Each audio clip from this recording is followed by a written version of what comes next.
आप देख रहे हैं अल्फा डिफेंस हिंदी में आपका स्वागत है।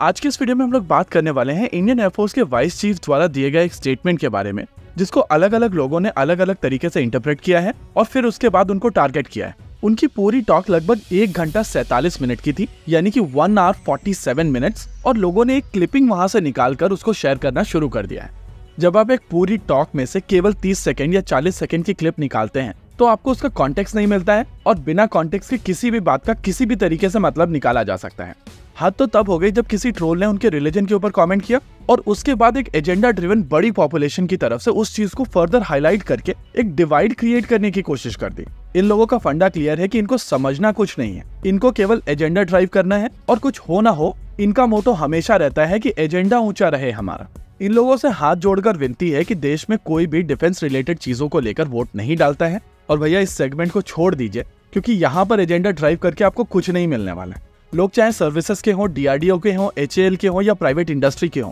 ये लोग सीधे साधे स्ट्रेट फॉरवर्ड लोग हैं, क्योंकि इनमें से ज्यादातर या तो सोल्जर बैकग्राउंड या इंजीनियरिंग बैकग्राउंड से आते हैं। अगर आप इस 1 घंटा 47 मिनट की पूरी टॉक को समझेंगे तो उनकी टॉक में बार बार लगातार फोकस आत्मनिर्भरता को लेकर ही था और उनकी तरफ से स्पेसिफिकली ये भी कहा गया है कि इंटरनेशनल चेन ऑफ इवेंट्स ये दिखाते हैं कि आत्मनिर्भरता कितनी जरूरी है। लेकिन इस पूरी टॉक में बीच में उनकी तरफ से एक स्टेटमेंट दिया गया था जिसमें उन्होंने ऑब्वियस चीज कही थी कि चाहे कुछ भी हो जाए देश की सिक्योरिटी सबसे ऊपर है और अगर डिसीजन लेना पड़े कि आत्मनिर्भरता या देश की सिक्योरिटी, तो डिसीजन लिया जाएगा देश की सिक्योरिटी। लेकिन उनकी तरफ से इस स्टेटमेंट के फॉलो ऑन स्टेटमेंट में जो बात कही गई थी वो बहुत ज्यादा इंपॉर्टेंट है। उन्होंने कहा है कि देश की सिक्योरिटी के लिए जिन लोगों को काम करना है उसमें फोर्सेस तो हैं ही, लेकिन research and development agency DRDO, DPSUs और प्राइवेट सेक्टर कंपनीज को इंडियन एयरफोर्स के साथ में हाथ से हाथ मिलाकर और कंधे से कंधा मिलाते हुए सारे काम करने हैं, तब जाकर देश आत्मनिर्भर भी बनेगा और सिक्योर भी बनेगा। उनकी इस पूरी टॉक में एक और इम्पोर्टेंट एस्पेक्ट को टच किया गया था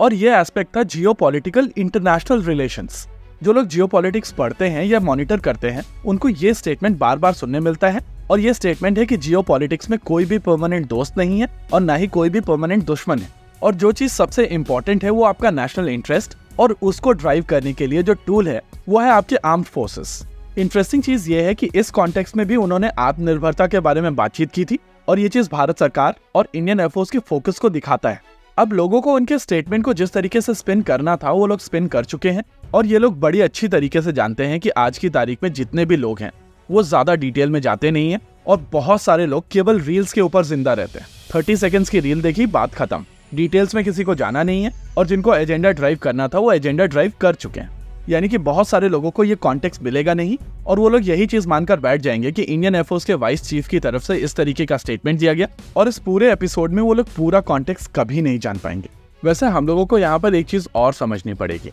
इंडियन एयरफोर्स की आत्मनिर्भरता ड्राइव काफी हद तक तेजस मार्क 1 और मार्क 2 प्रोग्राम के ऊपर डिपेंडेंट थी और जिस तरीके से GE ने इंजन ना डेवलप करके पूरे प्रोग्राम को खराब कर दिया है उसको ध्यान में रखते हुए एक चीज कही जा सकती है कि अगर वो लोग इंजन ही डिलीवर नहीं कर सकते हैं तो पूरे एयरक्राफ्ट के ऊपर आप कैसे भरोसा कर सकते हैं। किसी भी स्थिति में भारत US के ऊपर डिपेंडेंट नहीं हो सकता है और फॉर दैट मैटर किसी भी देश के ऊपर डिपेंड नहीं हो सकता है। GE की तरफ से इंजन डिले के बाद में MRFA को लेकर बहुत सारे लोगों की तरफ से पुश दिया जा रहा है, लेकिन हम लोगों को एक चीज समझनी पड़ेगी कि ऑफ द शेल्फ रफाल इतनी जल्दी नहीं मिलेंगे, क्योंकि जिस तरीके की ऑर्डर बुक इस समय रफाल की है उसको ध्यान में रखते हुए रफाल का प्रोडक्शन रेट काफी तेजी से बढ़ाना पड़ेगा और इस पूरे प्रोसेस में सालों का समय लगेगा। यहाँ पर सबसे इंपॉर्टेंट चीज ये है कि भारत सरकार किसी भी तरीके से इंजन रिक्वायरमेंट को एड्रेस करे और इस समय भारतीय वायुसेना को 3 अलग अलग तरीके के इंजन की आवश्यकता है। G404 कैटेगरी, G414 कैटेगरी और आमका के लिए 110 किलो न्यूटन कैटेगरी।